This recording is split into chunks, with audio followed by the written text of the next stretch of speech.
I did want to cover a bit more of the news regarding the fires in LA, and I wanted to cover the hogwash about the fires. I think this is a good clip to start on really quickly. Imported exotic plants that replace the native fire retardant ones burning down in front of the McDonald's from a hellstorm created or caused by decades of unchecked corporate greed's just cinema. This clip is crazy. Have a good weekend, Cat and Stremmer. If anyone is a bit confused, oh, thanks, Catsack. If anyone's a bit confused why the fires have gotten so bad, if you don't live in California in the United States and you don't know anything about the fires that we get here, these ones are particularly bad because of the wind. Because the wind is sending these like burning embers onto other things that are very highly flammable and causing the fires to spread. And it was like, what was on the day of when the fires really started to take off, it was like insane winds. I'm trying to remember the exact number. Weather, was it 80 miles per hour? I remember waking up, going outside for my occasional morning walk and being like, whoa, Jesus Christ, it's windy. Oh my God. And then hours later, this is happening.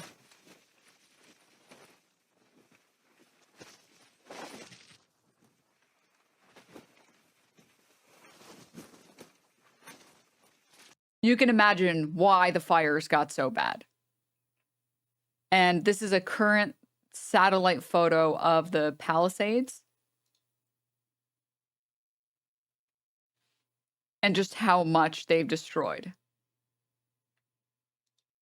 This is also another good photo of the fires currently. The Palisade fires are like the most intense,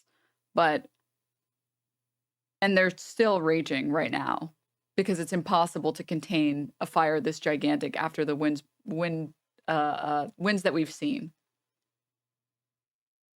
We're very lucky that thankfully a lot of the winds have been southbound. So a lot of the smoke has been just being pushed away from certain areas of LA instead of it being eastbound and just covering all of LA in like unbreathable smog. To be clear, the air quality in LA is still really bad and it will still be very bad for a while, but smarter than Hassan, who went out after the fire started, so smoke was still in the air and his throat hurt afterward. Christ. Yeah. It's one of those things where it doesn't seem like it's that bad, but then after you've been breathing it for enough time, you're like, oh, this is bad. Oh, this is bad. And this is like an image of like the state of the destruction afterward. He didn't just go outside, he played basketball. Whoa! Christ! Paul is not life, bro. No, dude, no. Jesus. And then here are some of the other images and videos from the fires. So like, as you can imagine, when these winds are sending these embers, each ember that happens to land on a particularly dry brush, it starts a new fire that now has to be taken care of. And there's only so many workers and so much water to help. And they're saying the winds are picking up right now. They slowed down last night.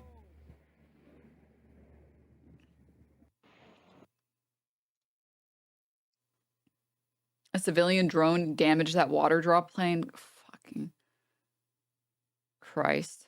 Everywhere.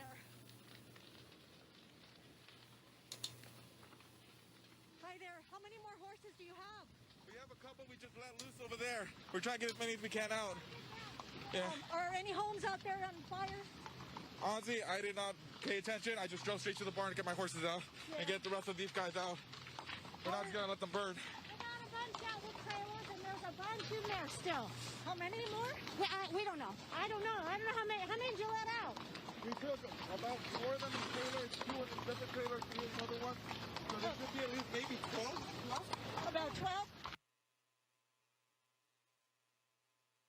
Also, it gets worse because the high winds means that it's even harder to keep the firefighting aircraft in the air. Yeah. And then, yeah, this is also the fire will lead to air pollution that will remain for weeks. Breathing the smoke can kill you. It's been shown to increase risk of lung disease, heart disease, and dementia.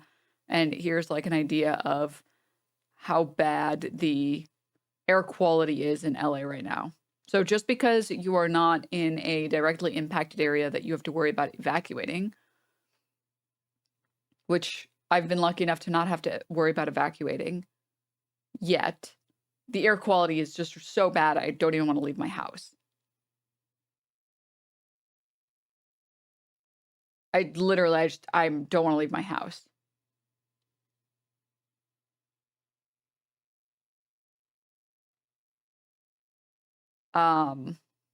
So yeah. This is an insane photo. This is an insane photo. Do you have an air purifier? Oh yes. And I highly, highly recommend anyone who is in LA or lives somewhere that fires are a concern, please invest in an air filter. Please invest in a good air filter.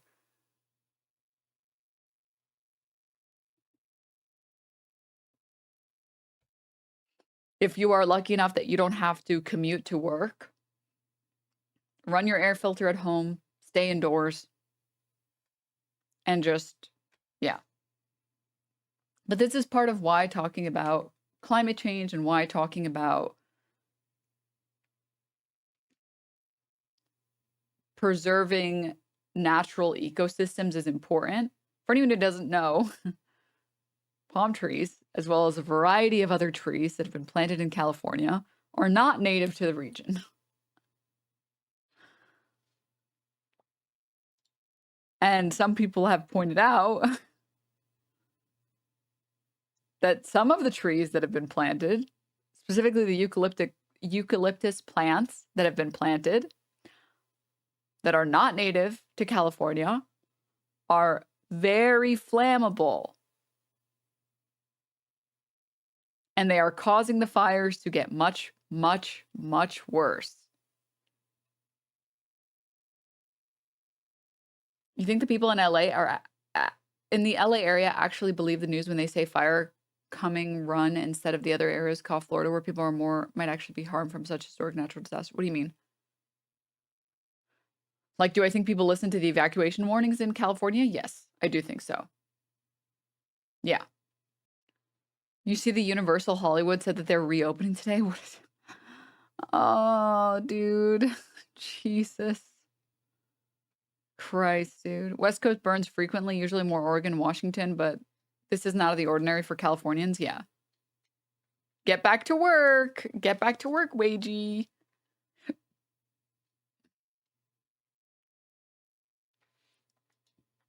I think this is a good tweet on it. LA's on fire. Dallas looking like the North Pole. LOL, we got 20 years left on this motherfucker. Yeah. This was another good Gremlo tweet also. 2020 and 2025 wildfires, the machine runs on the blood of workers. This is back during the last wildfires in LA, where the sky was literally bright red.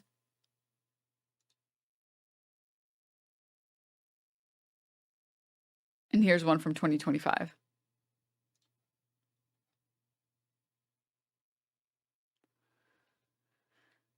And it is really sad that people are using this as an opportunity to care about looting.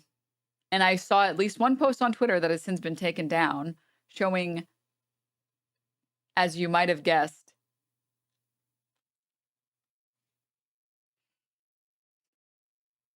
videos of random Black people in LA taking their stuff out of their home and putting it into their car and labeling it as looting. and it got community noted, and I think the account got suspended. Go ahead. So I'm here in Pacific Palisades at the site of what used to be my sister's home. She's lived here for a while, a long time with her family, and now this home, along with the homes in this street and this neighborhood, are just gone. I've been here for over 60 years. I've not seen devastation like this in my lifetime. I mean, you have to harken back to the 1990s when we were hit with the floods and the fires and the earthquakes and the riots to even get close to this. Parents had to evacuate. There were some neighbors that waited for the official order, not just the recommendation, even though they could see the fire. So I can believe some people were a little resistant to the evac, but everyone takes the official orders super seriously. Yeah. When there's an official order to evacuate, people leave. What are they looting? A burnt out washer dryer set? Now, I'm absolutely convinced that LA is incredibly resilient, and like it's done many, many times before, Angelenos will come back and build this back better than ever. But for the people who are thinking, the criminals who are out there thinking about taking advantage of this situation through looting or through scams or over the internet and preying on vulnerable victims, let me make it quite clear what's going to happen. The DA's office, working with law enforcement, is going to arrest you, they're going to prosecute you, and you will be punished to the full extent of the law. That's a promise.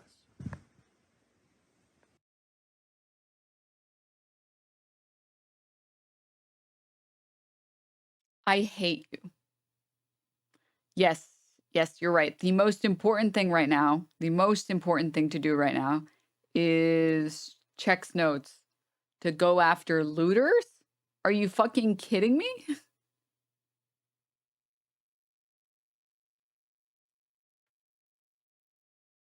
Sure, buddy.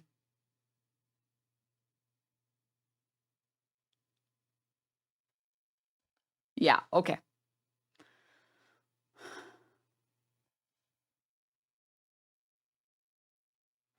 Okay. Why are they focused on looters so much when it's literally a non-issue? It's just racism? Yes. Yes. Where's this energy for Wall Street stockbrokers?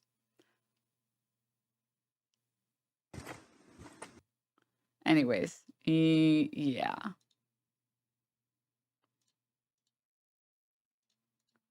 And the guy that they had, so this is a big reason why, 1 second. This is a big reason why people were being really upset in chat when I was watching these videos on the actor James Woods screaming about the blithering idiot Newsom after losing his home. And a lot of people were like, yeah, fuck this guy. Here he is, not even a day or two later, after he lost his home, saying, oh, look, quote, climate change has a face. Shredbot, thank you so much for the prime. Thank you. Thank you. Do you know how many fires have been caused by white people doing gender reveal parties? Nobody is saying that those people are climate change. We're saying that the devastation from that fire and the inability to contain it because of changing weather conditions is climate change. Fires that normally would be just stupid people doing dumb shit, ideally, wouldn't be that bad. But because we have given up on, we just, it's the climate change stuff is just like, it's over. Like the climate is so fucked. Like this is the one thing where I'm kind of unbelievably black-pilled on, where I just don't think that if we wanted to do anything to change it, we would have done it by now.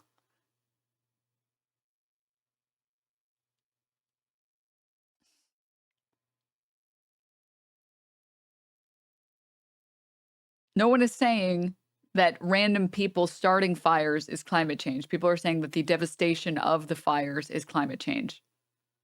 That the continuing droughts for decades and decades in California are making these fires way fucking worse.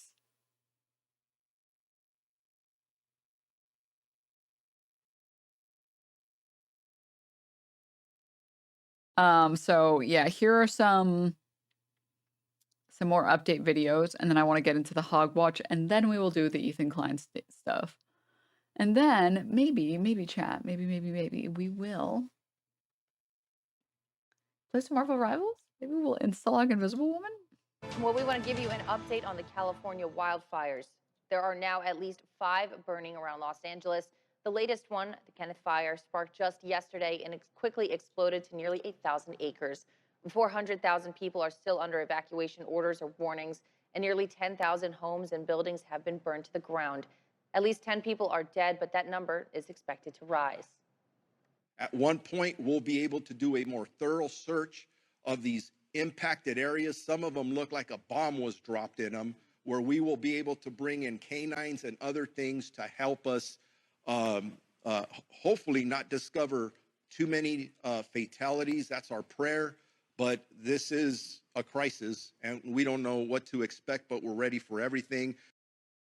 And this morning, residents of that area have been destroyed by the wildfires that will return for the rest of their homes. Forced to evacuate their homes with little notice, many are now left with what little they were able to bring with them. It's all gone. All gone. I mean, the kids were born here, raised them here, 20-some years. Built this and it's completely gone. Not just me, it's my whole neighborhood is gone. I don't know how we're gonna come back from this. I don't even know where to start. Perez said they didn't find much salvageable, though his niece found 2 coffee mugs that were a gift to her from his mother, who passed away nearly 4 years ago. Well, we want to give you some perspective as to the size of these fires combined. Meteorologist Morgan Strackbine made this map that shows just how big those fires are in comparison with the Quad Cities. So far, about 29,000 acres have burned. That's about 45 square miles. And you can see there on your screen, that's a big chunk of the Quad Cities. Yeah. And this is the updates that they have for us today. Let's get to our ongoing coverage of the devastating wildfires in Los Angeles. At least 10 people we know have now died. And it's all because of at least 6 fires that are continuing to spread across Southern California. Now, officials say they do expect that death toll to go up as they start to look through all of the homes. Have to think it's still very dangerous to get inside some of these areas right now. The structures are very fragile. So let's give you a live look now. This is from the Eaton fire. It's burned through thousands of acres. It's destroyed at least 1,000 structures. You don't see any glow right now from the flames at this point, but what you can see is that haze and the smoke that is sitting over the city. More than 800 firefighting personnel with the help of fixed-wing aircraft and helicopters, they're all trying to put these fires out. And this morning, 12 News anchor Troy Hayden is live for us inside. Well, he's actually at the Santa Monica area here, where you've been speaking with a lot of people who've been impacted by this. Yeah, Troy, we've been seeing all of the images, the video, the fire, and then the destruction. But being there, what is it really like? Yeah, it's very intense, to be honest with you. Good to be with you this morning. We're getting ready to head out to that Eaton fire where you just showed those live pictures. Still 0% containment now. And again, the death toll rising from 7 to 10 overnight. And if it stays at 10, they'd be very fortunate here. We spent the day yesterday in Pacific Palisades. And if you're not familiar with it, it's a beautiful community. It's built right along the shores of the Pacific Ocean. Beautiful downtown, tree-lined streets with beautiful homes. And it's gone. I mean, the grocery store is gone. The bank is gone. And the fact that so many people did not get evacuation notices, you know, the people we talked to, as a matter of fact, none of them got evacuation notices.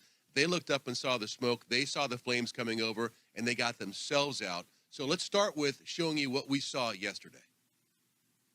When people say it looks like a bomb went off in Pacific Palisades, you can see what they're talking about here. I have covered a number of urban wildfires over the course of my career, and I don't know if I've ever seen devastation this complete.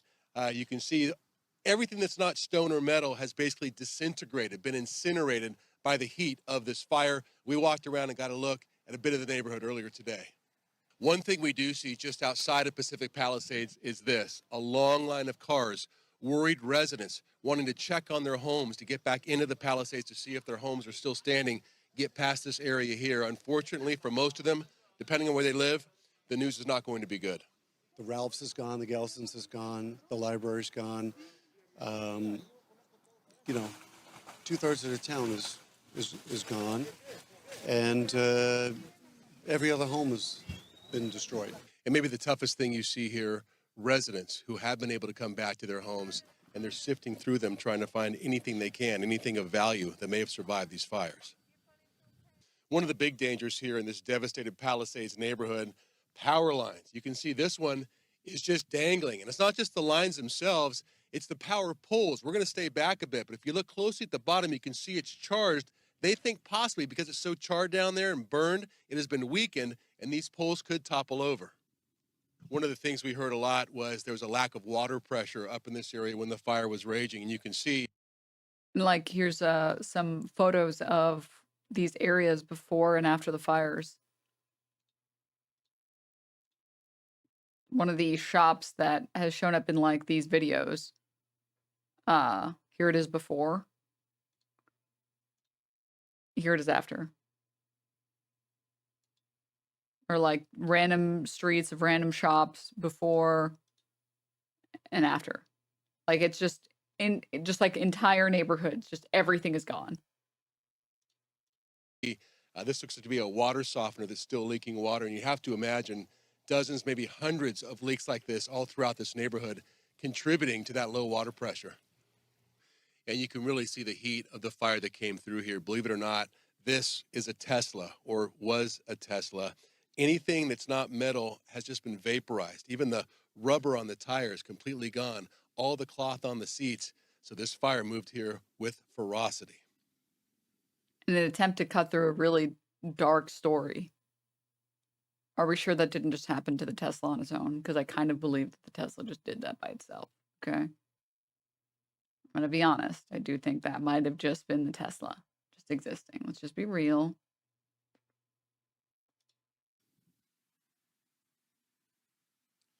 So, I mean, those are the things, right, that we were looking at. One of the most poignant moments of our reporting last night, we were getting ready to do a live shot for one of our shows, and so I was kind of concentrating on what I was going to say, and all of a sudden I hear these screams. I was like, what is happening? And it was a woman walking up to our location. Now, most of the residents have been kept out. A few of them are able to get back in, and this woman was, and she was saying, my home, I wanted to die here, you know? And now it's gone. It was burned to the ground, and, you know, she was... And like, what I will say is that there are a lot of people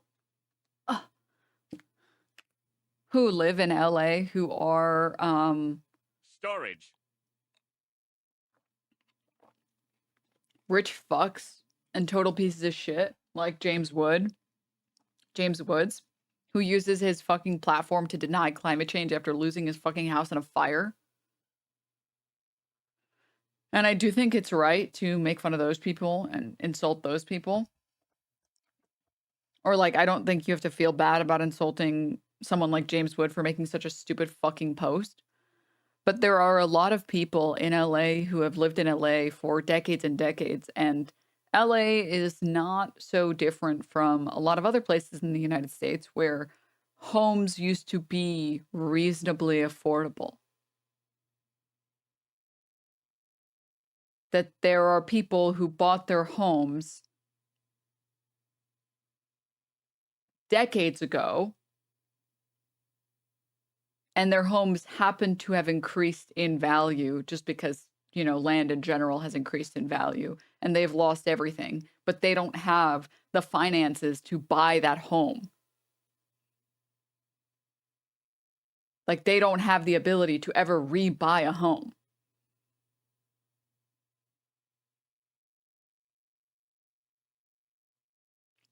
This would be like losing, for some people, this would be like losing a rent controlled apartment in New York. Yeah. And then, yeah, I don't even want to like, I don't understand. Do companies want, listen, for legal purposes, I disavow, I condemn Luigi, but do insurance CEOs want more Luigis?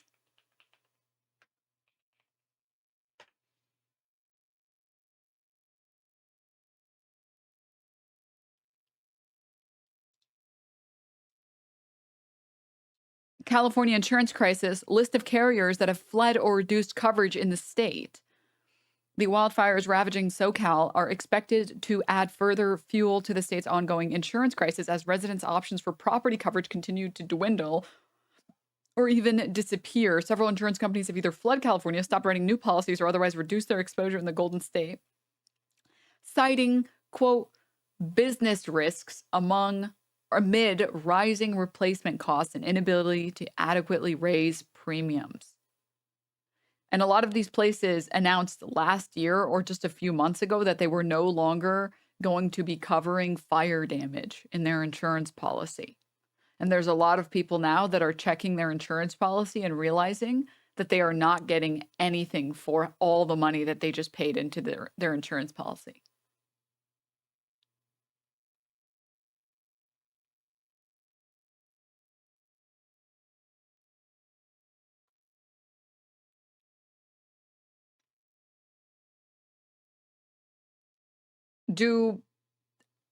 Genuine question, like, do these people not think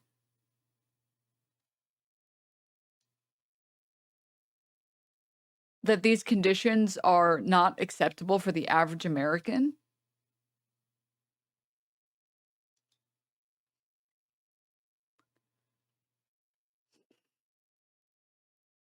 How is it legal to unilaterally change policies that are being paid for?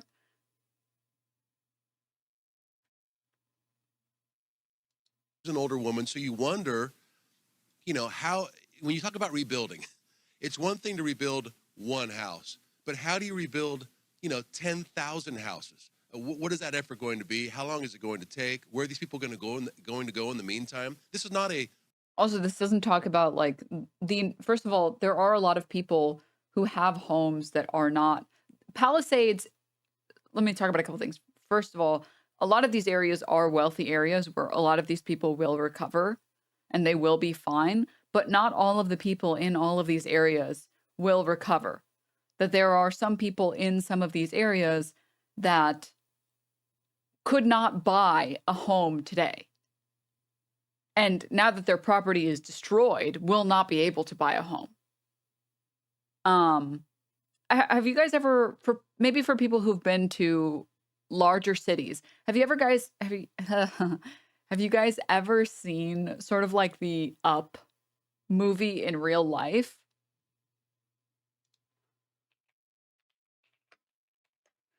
Where it'll be a lot of really nice homes or really nice complexes, and then there's like one home that's like really battered and old, and it's just because the person who owns that home and the land that's underneath it, they have full rights to it and they don't have to sell their property and they can keep it for as long as they want because that's their home. Let me see if I can find like the scene in Up or like the screenshot in Up with like.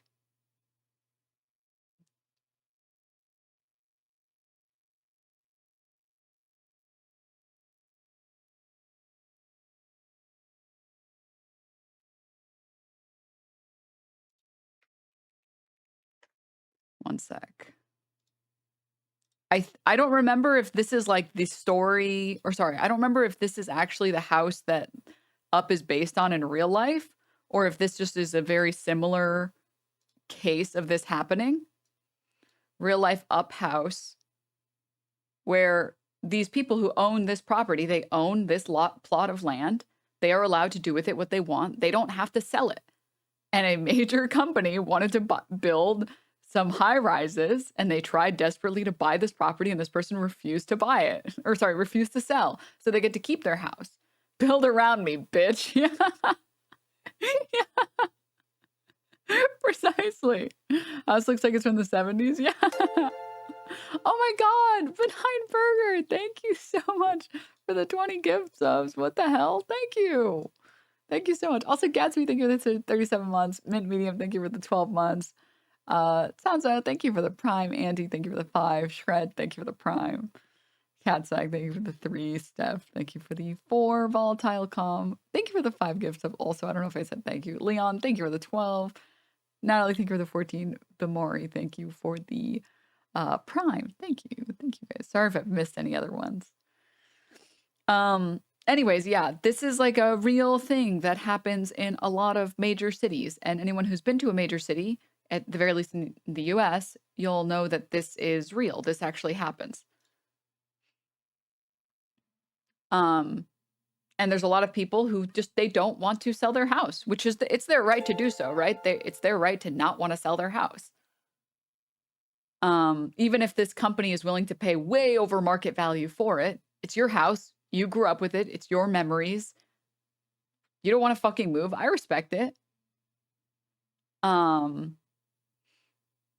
but Burger, what the hell? Thank you for the 20 more gift subs. Jesus, thank you.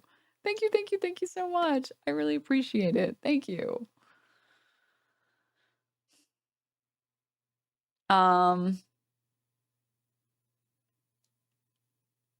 Australian family refused to sell their home. Now their property is surrounded by a suburb that could be worth $33 million. Here's why land is still the ultimate hold.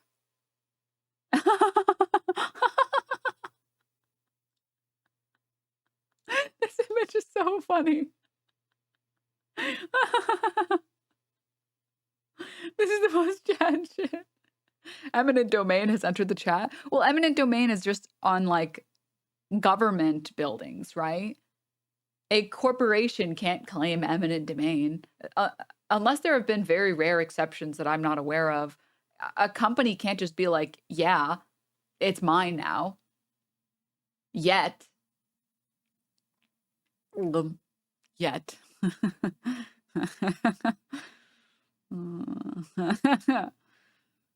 Yet.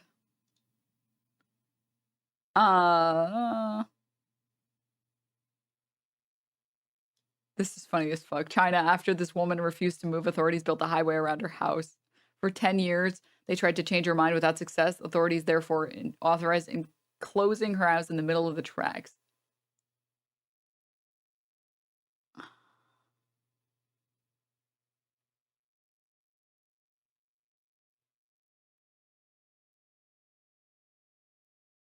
Bruh, this is crazy. This is crazy. Ah. That's insane. No, the government can force you to sell your house as long as it's for the greater good. Yeah. I'm saying corporations can't do that yet. We've done this a lot of times with regard to freeways, where if this was the United States, she would have been forced to sell her house. But moving on. You have to understand that this exists in LA as well. There's a lot of houses in really nice areas of LA that are very run down and they kind of don't fit the vibe of the houses next to them. And anyone who's been to LA and been to like the residential areas of LA, you've probably seen this.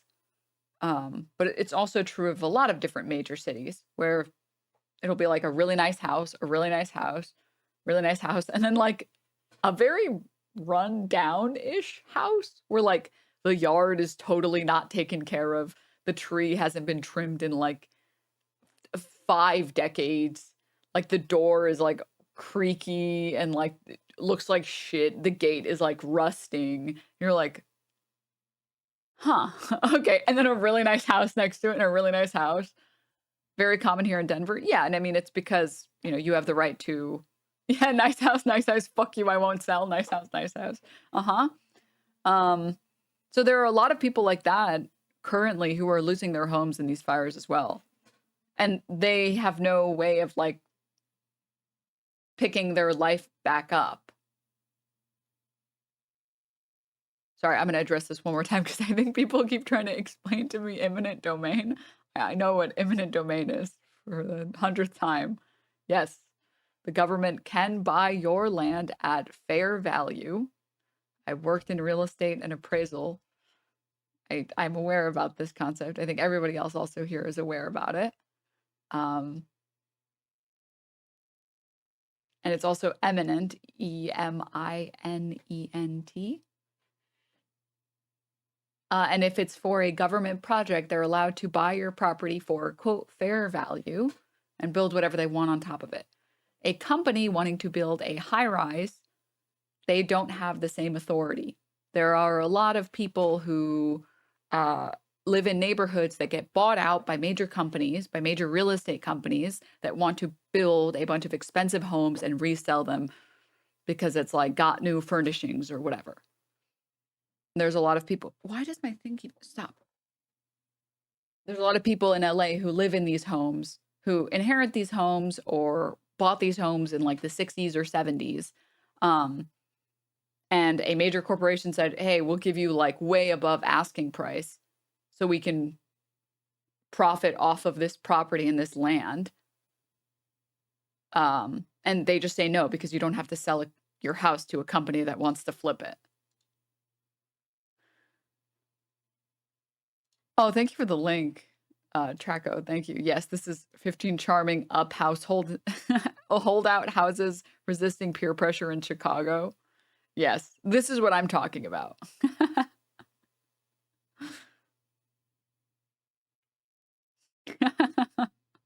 Where there's like a surprising number of these homes in LA.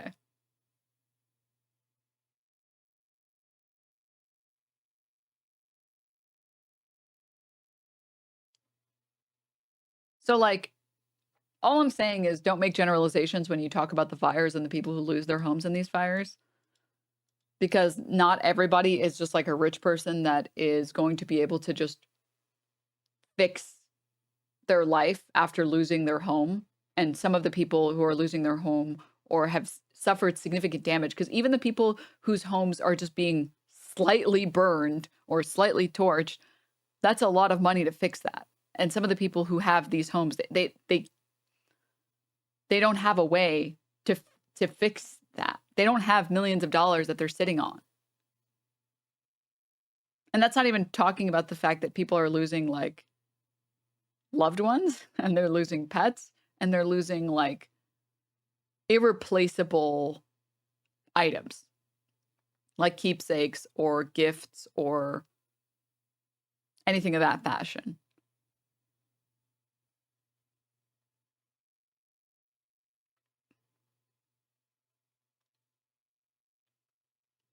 So moving on. 5-month process or a 6-month process. So a lot for Southern California to process here as they go through. So again, we're heading out to the east now to the Eaton fire. There's an Arizona task force there working that fire line, and we're going to try to hook up with them later on today. Back to you guys. Question as we look at what's ahead today, I know that winds are just the biggest factor here, and they are expected to be back up, whipping again around that 50 to 60 mile per hour range. How does it feel right now? How's the smoke in the air?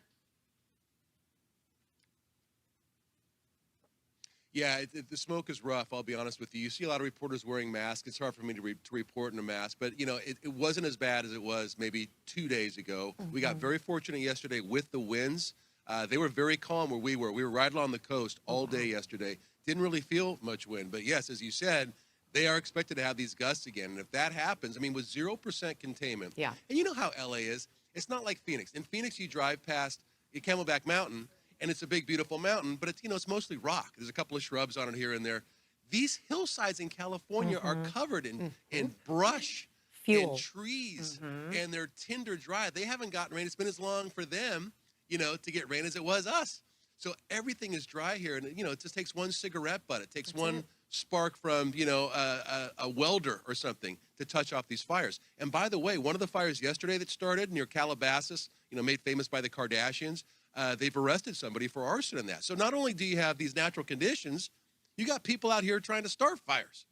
Right. I mean, and that's something that we talk a lot about with our own wildfires here in Arizona. A lot of them are human caused, but not all of them. And so at this point, getting to exactly what caused these fires, I mean, that's going to take some time and investigating. And Troy, lastly, I want to ask you, I know where you're staying. You talked a little bit to us about half of that area is filled with evacuees. I mean, what kind of stories are you hearing around the lobby?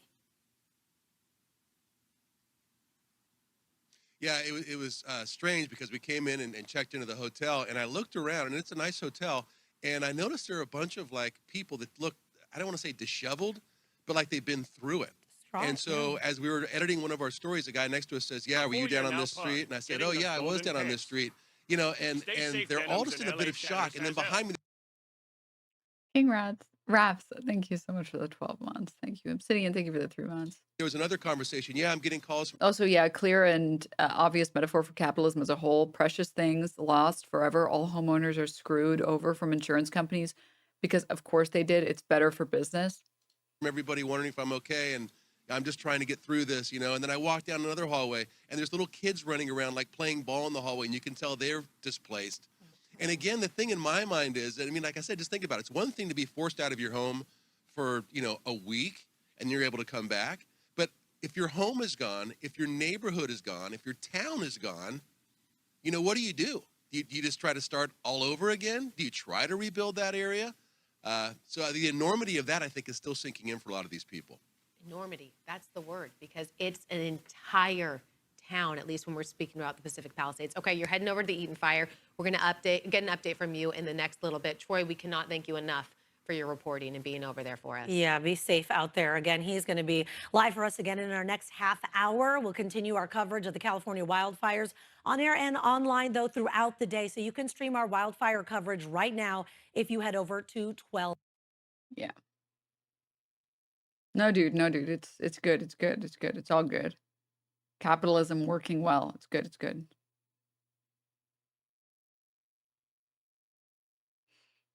It has so much of the coverage is so much testimonial. They're providing so little map coverage so that people know what to do. Yeah.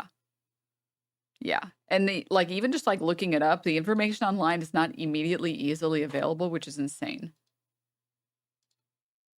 Worse yet is like the hogwatch is like insane.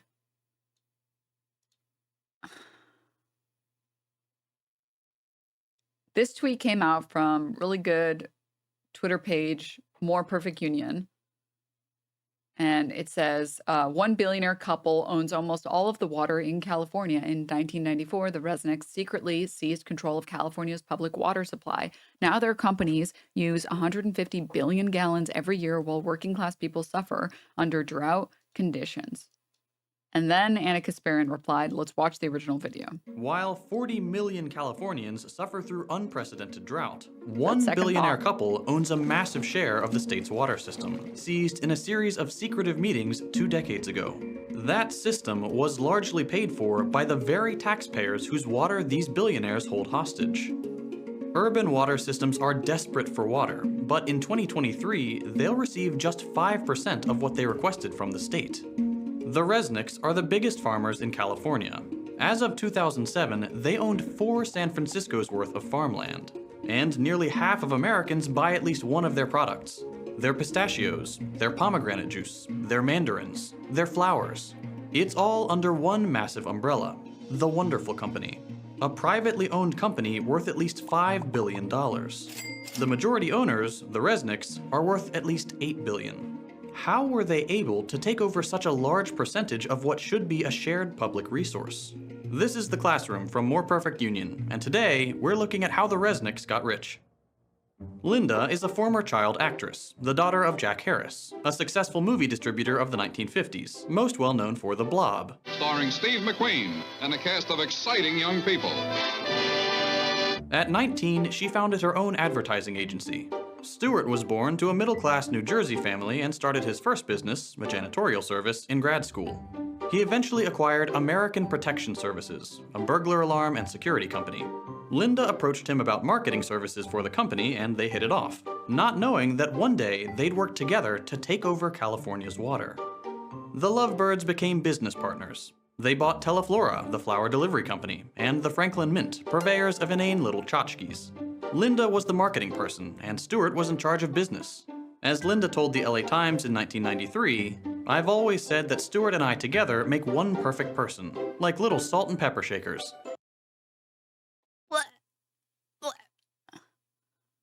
Gonna fucking throw up in my mouth. Benign Burger, oh my god. Thank you so much for another 20 gift subs. Thank you. Thank you so much. Thank you, I really appreciate it.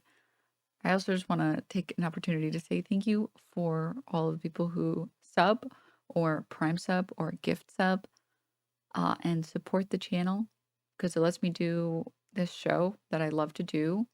And It's really cool that I get on stream and say whatever the fuck I want. And there's so few people that get to do that are not beholden to sponsors or ads or some other stupid bullshit. And I can't believe I get to have a show where I can say whatever I fucking want and not have to play nice with shitty people DNML. or play nice with capital. Like that I can get on my show and say fuck Chevron and I don't have to give a fuck. Like that is exclusively and only because you guys help support the channel. So if you have a Prime sub that's sitting around that you haven't used, please feel free to use it here. Or if you would like to support the channel with a tier 1 or gift sub to people who can't tier 1, I would really appreciate it. And it's really cool that I get to do this show. And it's really cool that you guys let me do this show.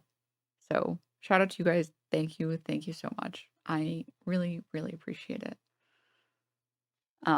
Yeah, and then I also get to say fuck Amazon. Yeah. That I can say whatever I want. That unlike even the Young Turks, which is mostly like an independent media org, they're still beholden to like what their sponsors need them to say. Right? So yeah, thank you. Thank you guys for letting me do this. And thank you for supporting the channel. And the only reason I get to do these streams and do this show is because you guys sub, gift sub, Prime sub, and help support me. So thank you. Thank you. Independently coming to you from the Poly Market Studios. Pedron, thank you for the Prime. Evolver, thank you for the Prime. Hapahan, thank you for the 5 gift subs. Bamari, thank you for the 5 gift subs. Brightside News, thank you for the 2 months. 22, thank you for the Prime. Oliver, thank you for the tier 1. Overga, thank you for the 47-month. Girthburger, thank you for the 23 months. Thank you guys. Thank you. All right, let's finish this video. Well, actually, before we finish this video, now that we have an idea of what the video is about, 2 minutes in, we'll watch the rest of it in a second. I want to see what Anna Kasparian had to say about this. California, and especially Los Angeles, is controlled by the Democrats.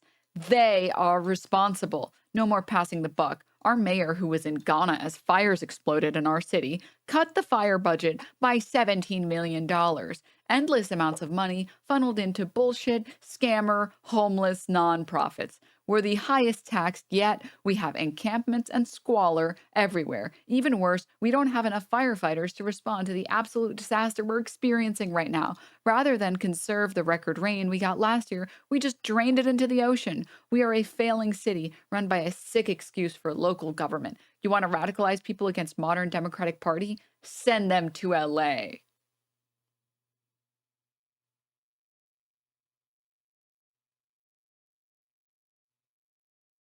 She really saw the fires and said, how do I make this about homeless people? With my last breath, I curse the homeless. Which is just such a misunderstanding of like all of the culmination of events that have caused the fire to rage out of control.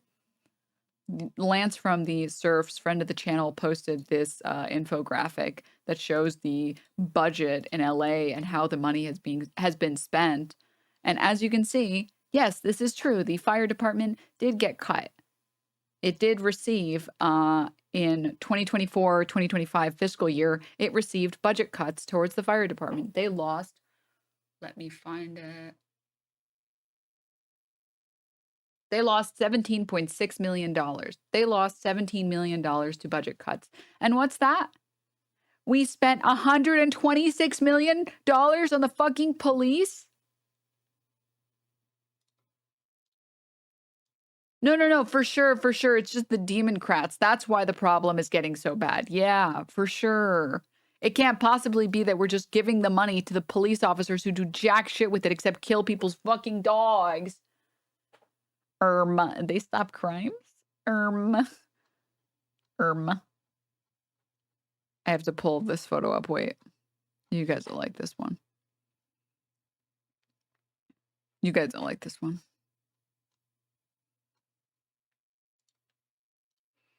It's a post someone made that said, don't worry, LA, I got this. And they're aiming their gun at the sky.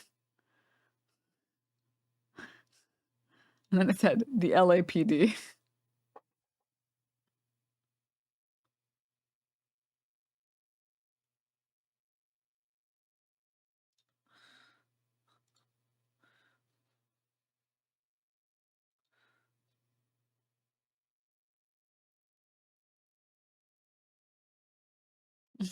Oh no, a new chatter.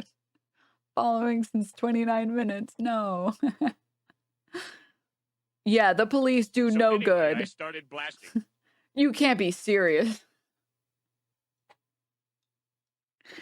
I have a quick question for you. When was the last time the police helped you? When was the last time you were personally helped by the police?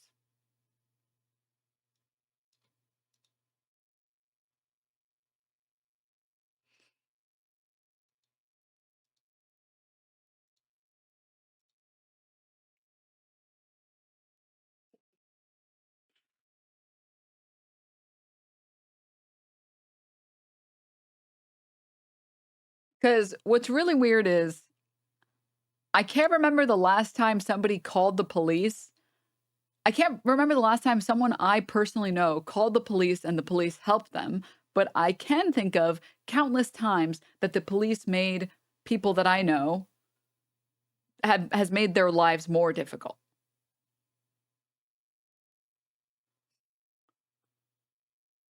You know, it would be great if the budget that we put, the money that we dumped into police officers being able to have the nicest guns and the nicest cars, if we instead use that money to, I don't know, pay teachers more. Or fuck, I don't know, fund school lunches. Or I don't know, housing first policies that are financially the best decision for a city, by the way, as proven by countless other housing first policies in countless other cities and countless other states and countless other countries. The best economic decision for an economy is to simply house the homeless people. I'm sorry, but sending the police to go kill a homeless person or move them isn't going to fix the problem. It's just going to make it worse.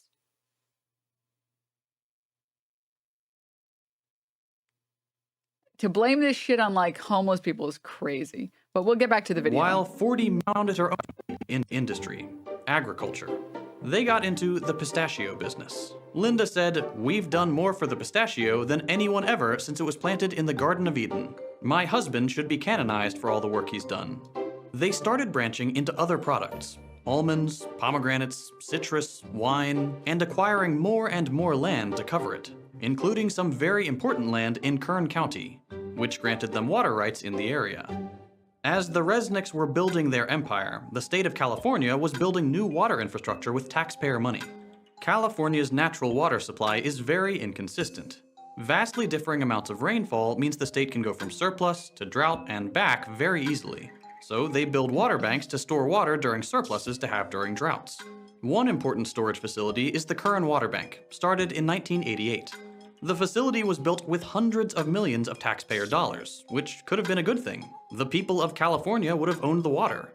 But there were two Californians thirstier than the rest, and they wanted more water. Linda and Stuart Resnick, and they had a lot of political power. We'll get to that. In 1994, state water officials, water infrastructure contractors, and agricultural landowners with water rights arranged a secretive meeting at a resort in Monterey Bay, California. These groups, a mix of private companies and public agencies, rewrote California's water rules without any input from voters, taxpayers, or legislators. The new rules, called the Monterey Plus Agreement or the Monterey Amendments, were devastating for working Californians, and great for agriculture billionaires. The original code included urban preference, a long-standing rule that in times of drought, the state water board would give urban areas, where people live, access to water supplies before agricultural interests. Monterey axed that. That means that in times of drought, the water systems for normal Californians would have to buy water from private companies, because they weren't getting it from the state. The new agreement also loosened regulations on paper water. That's water that doesn't necessarily exist anywhere but on paper. The full quantities of water that providers could have, but don't actually need to have. Today, 5 times as much water has been promised and sold as actually exists. And importantly, the meeting changed ownership of the Kern Water Bank.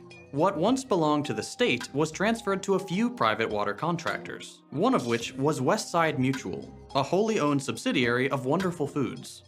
The wonderful employee who runs Westside, Bill Phillimore, is the chairman of the public organization that manages the Kern Water Bank.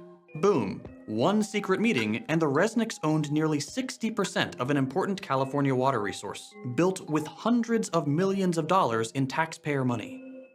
The new ownership, combined with the rules on paper and surplus water, meant that during times of drought, the Resnicks could sell Kern water back to the state water systems. They took Californian taxpayers' water and sold it back to them, both literally. Capitalism breeds innovation.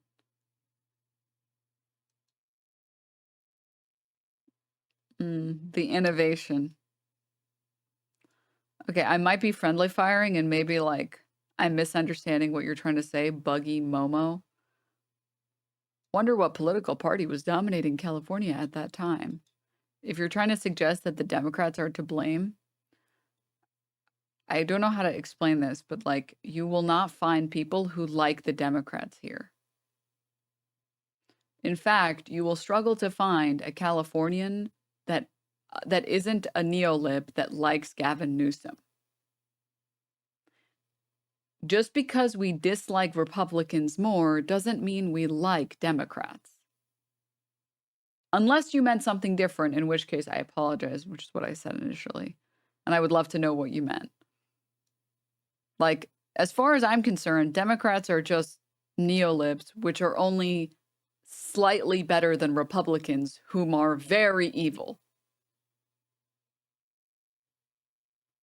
Literally as the water supply, and also to grow expensive food like gourmet pistachios and pomegranate juice. They converted the people's water into products many can't afford. And that's just one water bank. The Resnicks also have control of other water boards and have been sued for directing more water towards their properties. I haven't, Cheddar. So how do they get away with this Chinatown-level chicanery? Gonna be a lot of irate citizens when they find out that they're paying for water that they're not gonna get. With philanthropy. The Resnicks donate millions of dollars to politicians and research institutions, which help them secure control over water systems, and even get more water and more taxpayer funding. One important project is the proposed California Delta Tunnel, a taxpayer-funded project which would send water from Northern California to Central, where the Resnicks farms are.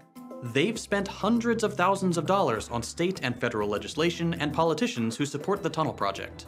But their favorite politician is Senator Dianne Feinstein. You come in here and you say it has to be my way or the highway. Chair of the Energy and Water Subcommittee. She's a close personal friend of the Resnicks, attending their holiday parties in Aspen and maintaining. Personally, I think both parties are responsible. Sorry, Denims. Oh, no.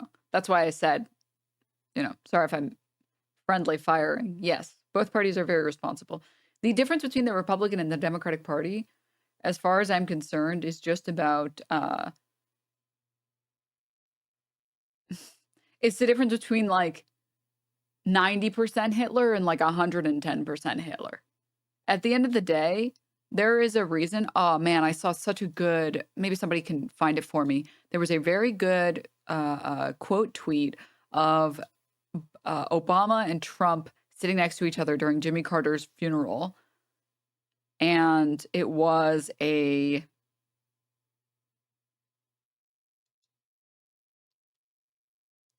picture of, sorry, it was a video from Dan Carlin.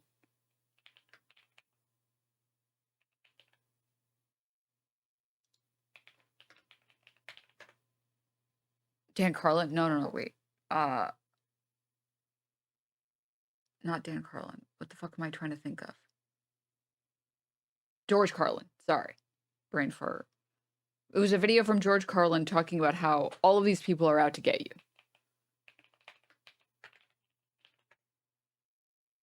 I don't know, again, if anyone can find it, or if anyone saw the post that I'm talking about. I forgot to save it like a fool.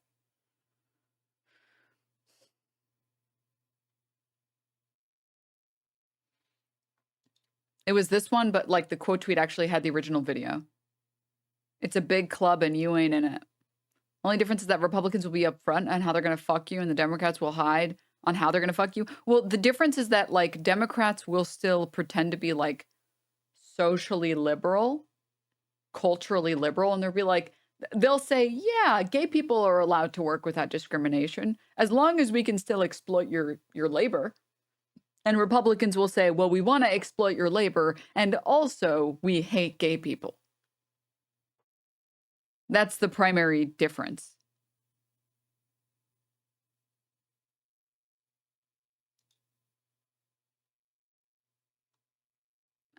But anyways, if anyone can find the clip that was trending, I would appreciate it. I would appreciate it because it's a pretty good. I mean, obviously George Carlin clips all are kind of fire, but like you guys get what I mean. Well, we know what they want. They want more for themselves and less for everybody else. But I'll tell you what they don't want. They don't want a population of citizens capable of critical thinking. They don't want well-informed, well-educated people capable of critical thinking. They're not interested in that. That doesn't help them. That's against their interest. That's right.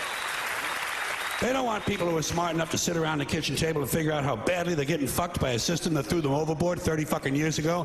They don't want that. You know what they want? They want obedient workers. Obedient workers. People who are just smart enough to run the machines and do the paperwork and just dumb enough to passively accept all these increasingly shittier jobs with the lower pay, the longer hours, the reduced benefits, the end of overtime, and the vanishing pension that disappears the minute you go to collect it. And now they're coming for your Social Security money. They want your fucking retirement money. They want it back so they can give it to their criminal friends on Wall Street. And you know something? They'll get it. They'll get it all from you sooner or later because they own this fucking place. It's a big club and you ain't in it. But you know who is in it? These guys. They want the people who vote for someone like Obama to fight with the people who vote for someone like Trump. But neither of these guys give a fuck. You think these guys are fucking enemies? Hell no. Found it with the original, with the George Carlin quote. Yeah. Super wealthy, don't really care who wins. They all stand to make more money than all of us can ever even imagine. One of them will build nightmare prisons and one will fill them. One will start wars and one will fund them. One will poison your water and the other one will sell you water bottles. It's a big club and you ain't in it. And that is also why I love to stress the be kind to people, be cruel to systems. Because even the worst MAGA dipshit in your family member, or sorry, in your family, the biggest Trumper in your family is not your enemy. They are still not your enemy. They're being propagandized and they're being lied to. And they're being convinced that it's the immigrants and the DEI woke. They're the type of people that are posting this shit and reposting this shit. Now, if you have a family member that's just like flat out like racist and was racist before and was racist after, that's different. I'm talking about the type of family members, and there have to be at least a few people in here who have family members that are good people, that are not racist, that are not sexist, or to the extent of how Republicans use these words, right? I'm not talking about internal biases, who are falling for this propaganda. Like this, LA DEI fire department is ready to serve. And it's a photo of, I assume, what's supposed to be a fat woman with pink hair and a nose piercing. If this is real, why are you creating an AI-generated photo? It's weird that dunking on firefighters during a massive fire is what right-wing culture warriors have decided is the best expression of their politics, starting to think that anti-wokeness has become the new mind virus.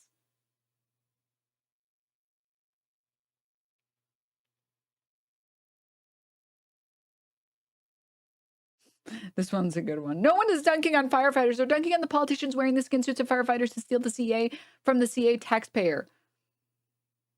It's literally a picture of a fat, pink-haired firefighter that says the LA DEI Fire Department.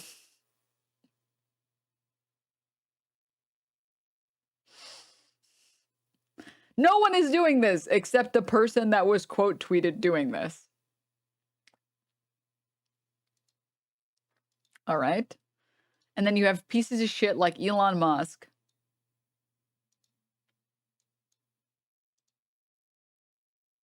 signal boosting this garbage. Hey, look, just real quick, for all of you in California. God, like, I hate this particular type of thumb. Mostly just because they're not funny, but they think that they're funny, which makes them very annoying to talk to.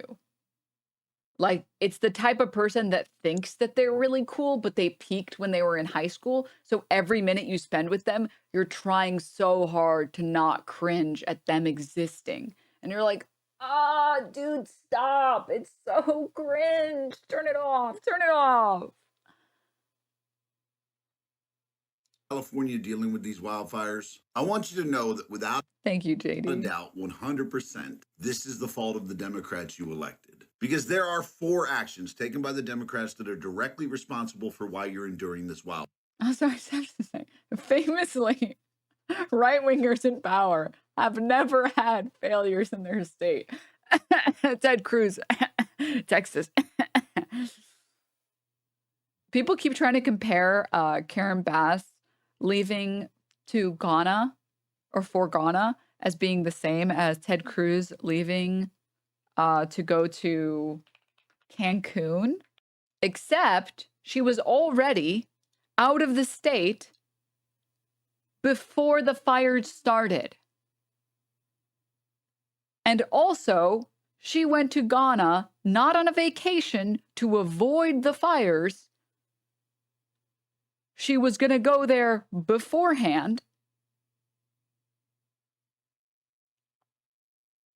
for diplomatic purposes. She was on a diplomatic mission in Africa, communicating with key city agencies from afar. She left town on Saturday as part of a presidential delegation to Ghana as the National Weather Service began ratcheting up its warnings about the coming windstorm. On Tuesday, she attended the inauguration of Ghanaian President John Dramani Mahama, leaving City Council President Marquis Harris Dawson as LA's acting mayor when the Palisades fires broke out. She was on a diplomatic mission to Alderaan and a traitor. It's almost like she was there for diplomatic purposes and had no way of knowing that fires were going to break out, that insane fires were going to break out. Ted Cruz fled. He fled the scene of the crime. He saw what was happening to the power grid and he said, I'm out this bitch. Come on, guys, let's go to fucking Cancun. And guess what? As soon as the fires broke out, she immediately came back.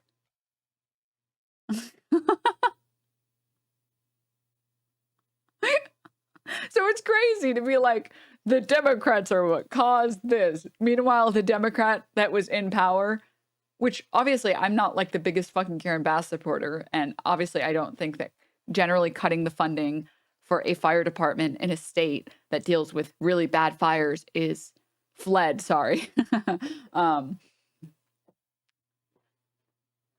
generally I don't think that like that's a good decision. But also the pressure to reduce the budget and scream deficit is going to cause budget cuts somewhere. Moving on, though, it's crazy to try and pin this all on Democrats as if Republicans have never done heinous shit in their cities. As if Ted Cruz didn't literally flee his fucking city as a crisis was occurring, as the Texas power grid was failing due to a snowstorm that they did not anticipate or expect, and people literally died because their pipes froze solid and they didn't have power. It's quite literally the opposite of the Cruz situation. It's like the complete opposite. It's insane. Wildfire. The first being your state stopped clearing the brush. Also, yeah, he blamed his kids afterward. Yeah, Cancun Cruz was like, it's not my fault. My kids wanted to go on vacation. I don't know, man. They didn't want to spend state money anymore on maintaining and clearing the brush that starts these wildfires. And they figured they would save money by not doing it. And then after the wildfire, they would get federal funding to take care of all the emergency stuff. They have just decided that it's cheaper on the state to not prevent them from happening. And after they happen, use federal FEMA funds to take care of it. Reason number 2 why you're enduring these wildfires is your mayor in LA decided to cut firefighter funding by $17.5 million. Now, it's less than what she wanted to cut. She wanted to cut $23 million. But yeah, she cut 17.5. Oh, and she took that money plus an additional $4 million and spent it on taking care of illegal immigrants. See, the mayor of LA decided. Aren't you guys the ones that want immigrants dealt with and taken care of or whatever? But when we dedicate funding to it, you don't want it anymore? I don't understand. To spend 21. We can't let our politicians not take vacation. But she wasn't even on vacation in Ghana. She was there for the inauguration of a president, there on a diplomatic mission. She wasn't even there because she was just like on a beach. 1.8 million taking care of those people. And she was able to get most of that money from the fire department. Lastly, our government has taken money from fire departments all throughout the United States and spent them fully equipping and fully funding 16 Ukrainian fire departments. Those fire departments have reported to international media that they are fully equipped and ready for any emergency. So if you're wondering why you're dealing with these wildfires, it's because your fucking state stopped clearing the brush. Your mayor in LA cut $17.5 million of your funding and spent all that money on illegal immigrants and all around the. Dude, Republicans are so stupid. Conservatives are so fucking stupid. They want to have their cake and eat it too. When our governments are like, hey, maybe we should dedicate some money towards climate change research and climate change, extreme climate prevention. They're like, you're just trying to waste money on DEI woke shit. Stop it. Stop it. You're just trying to waste this money. And then when they don't do it, it's a failure of democratic policies. Okay. Sure. Sure, man. Country, we've taken money from fire departments to make sure Ukraine is fully equipped for any emergency. Thank God it's less than 2 weeks till we have to stop dealing with this dumb shit. Except for those of you in California, you reelected the Democrats, so enjoy that.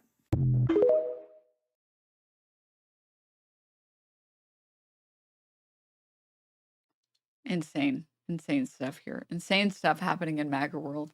This is really like the archetype of like person that I hate to talk to. This is like, I have conservatives that I like to talk to, which I think that they're just very apathetic and they feel like the Democrats have failed them, correctly so. And so they turn to the right wing party because they don't know what else to do, because they don't recognize that they can just like reject both. But I hate this type of Republican. I hate this type of conservative. Mostly just because they're annoying. That's it. Just because they're fucking annoying. Obviously, someone who also makes content like this has to be disingenuous, because in order to research for this video, you will quickly find out that you are wrong about a lot of things. It's the Tim Pool effect as well, where Tim Pool was not such a right-winger.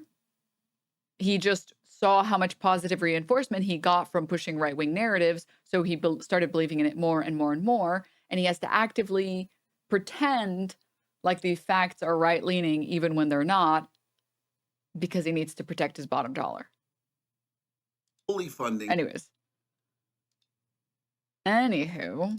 And yeah, God, dude.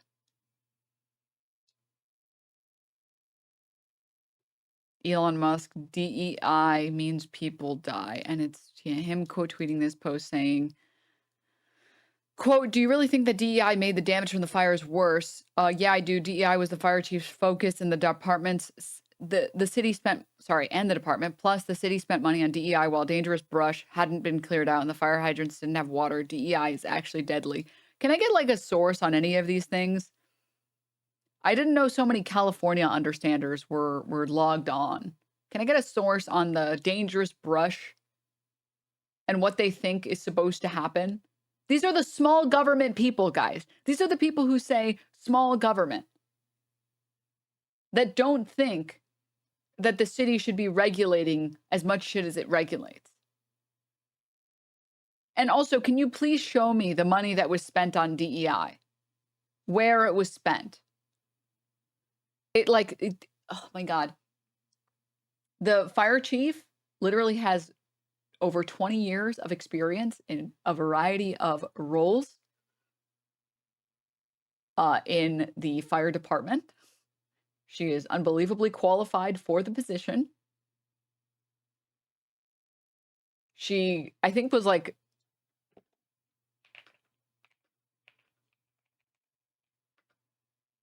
fire.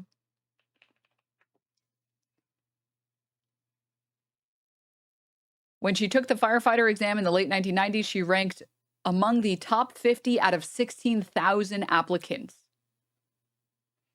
This is the woke that they say has been hired, the unqualified DEI hire. Do you know how crazy you have to be to say that the top 50 out of 16,000 applicants isn't qualified? When she was nominated to her position in 2022, she had been with the fire department for 22 years, having been a firefighter, a paramedic, an engineer, a fire inspector, a captain, a battalion chief, an assistant chief, a fire marshal, and a deputy chief. She became Los Angeles' first female fire marshal in 2016. When she took the firefighter exam in the 90s, she ranked among the top 50 out of 16,000 applicants. I look for who's best, not just who makes history, Garcetti said at a press conference, because the protection of our city first and foremost has to go to the human being who is best prepared to lead. But let me be clear, that is Kristen Crowley. And this progress is incredibly important and long overdue. Is this not like someone who is qualified for the position? I don't understand. She's not qualified because woman? Like, what the fuck?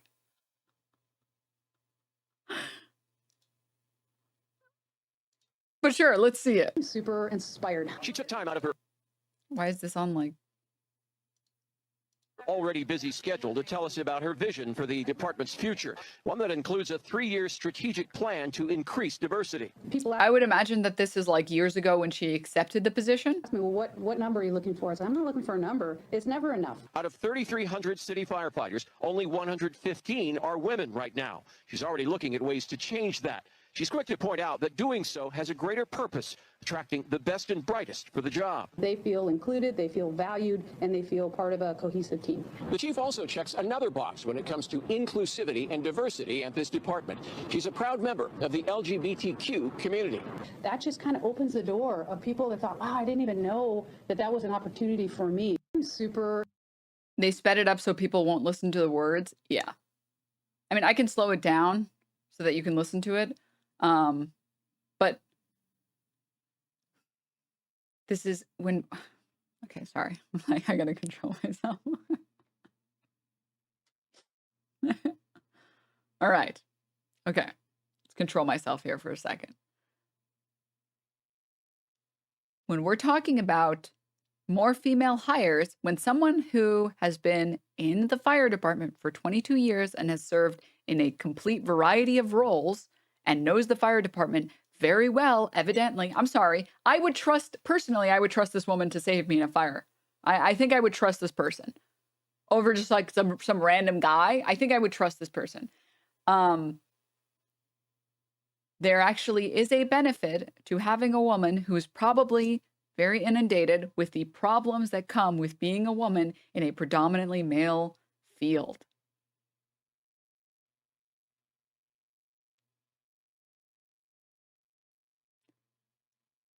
There are probably unique issues that occur in the fire department that are unique to women.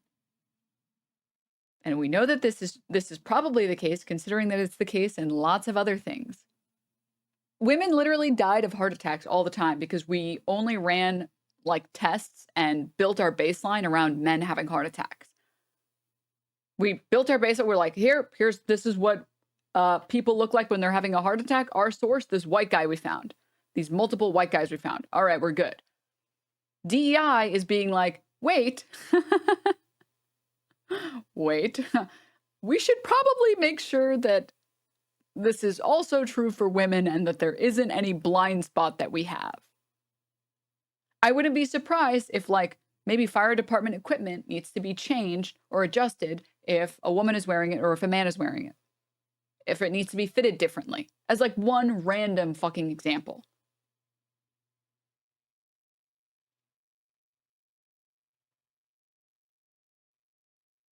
That is the purpose. That's the purpose of having, quote, DEI. Or in an earlier example that we were talking about, or an earlier example that came up in our pre-show, the money that we put towards Amber Alerts. Amber Alerts have to be, the current system for Amber Alerts is not great, and who is required to send out these Amber Alerts is not great. But also, phrasing in Amber Alerts has to be cogent, and it has to be inspiring is not the right word, but it's the best word I can think of in the moment. You need people to see the Amber Alert and then immediately act upon it. So it can't be wordy, and you need it to be to the point, and you need it to explain what is happening in a short amount of text. One problem that was listed earlier in the pre-show from a video we watched, there's a lot of Spanish-speaking Americans or immigrants in California who only speak Spanish. These people participate in our economy. These people make a variety of goods and services and provide a variety of goods and services that everyday Californians actively rely on every day. We rely on their labor every fucking day.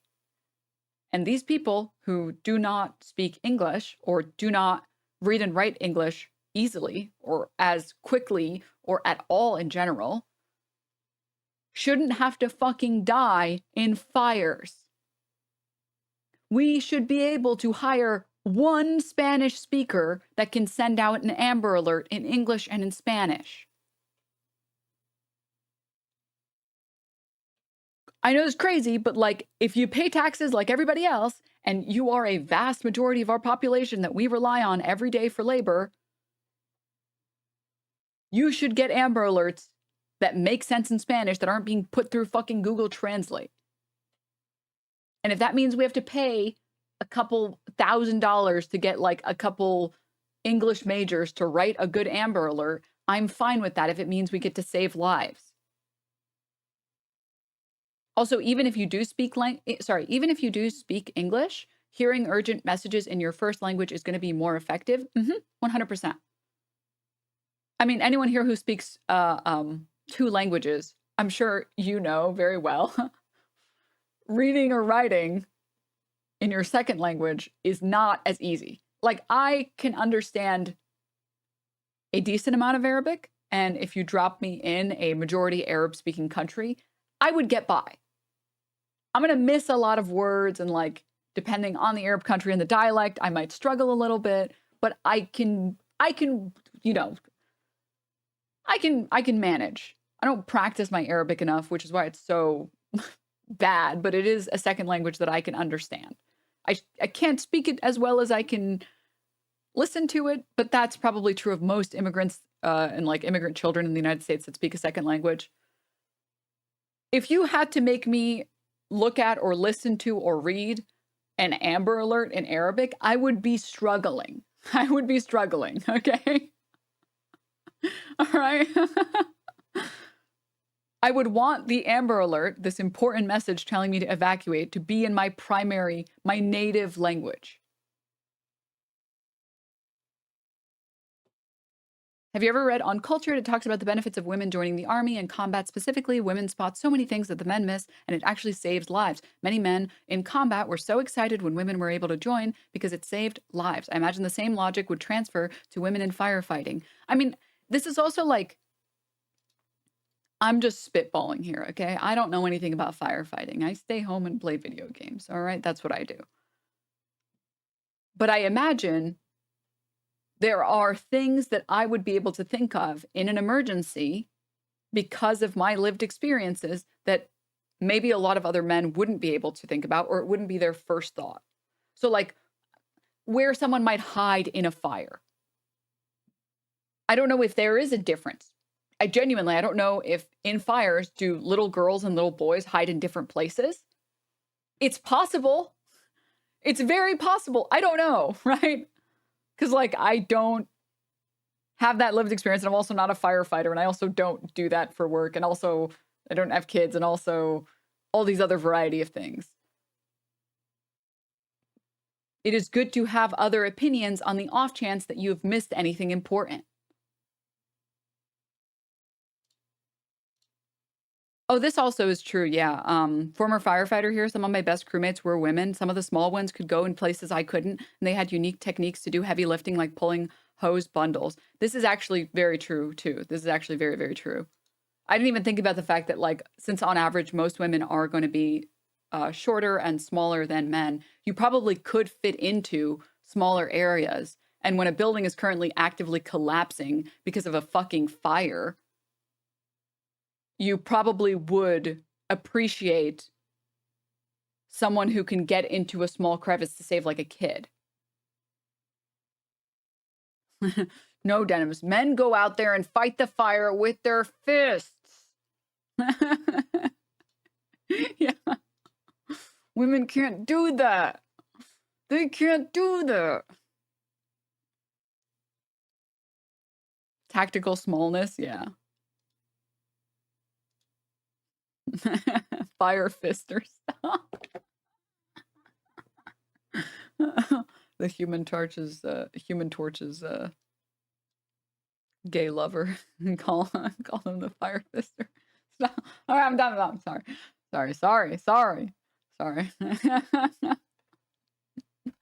Couldn't control myself. I had to go for one. Okay, I had to do one. Anyways,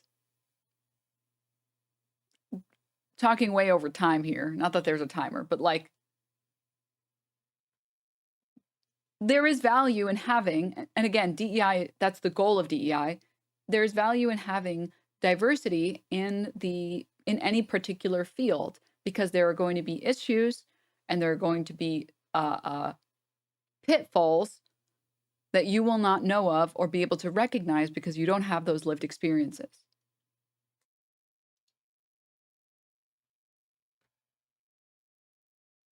And it is good to hire people of different backgrounds to make sure that you are covered on all fronts and that there aren't any big things you're missing. It's like, I'm sorry, can I just be a gamer for 2 seconds? Can you imagine building a D&D team of all barbarians? Would it be kind of fun? Yes. Would you be a very well-balanced party? No. No, you would not be a well-balanced party. You need like one mage to cast Fireball like 5 times and you're fucked. Like, it is good to have a balanced party that can do different things, that has different skills and different experiences. It's the same thing, same shit in real life. I know, crazy. Actually, having people from different backgrounds and recognizing that maybe there are things that we miss because we have different life experiences, that's good. We should have more. And especially if they're fucking qualified, which she is. I'm sorry. Top 50 of 16,000. 22 years of experience. How much better does it get? Top 50? What about top 30, huh? What about top 10? Oh, God. Dude, Elon Musk sucks. He sucks balls, bro. Hate him. Hate him.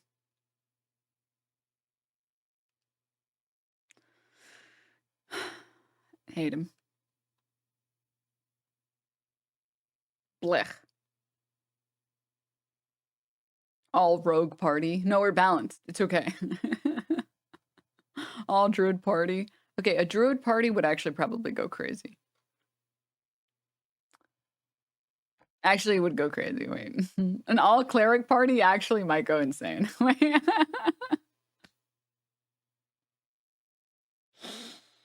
Wait. Chat, you might be cooking. You might be cooking. Guys, I haven't played D&D. I haven't had a D&D campaign in ages. It's messed up. Not cool.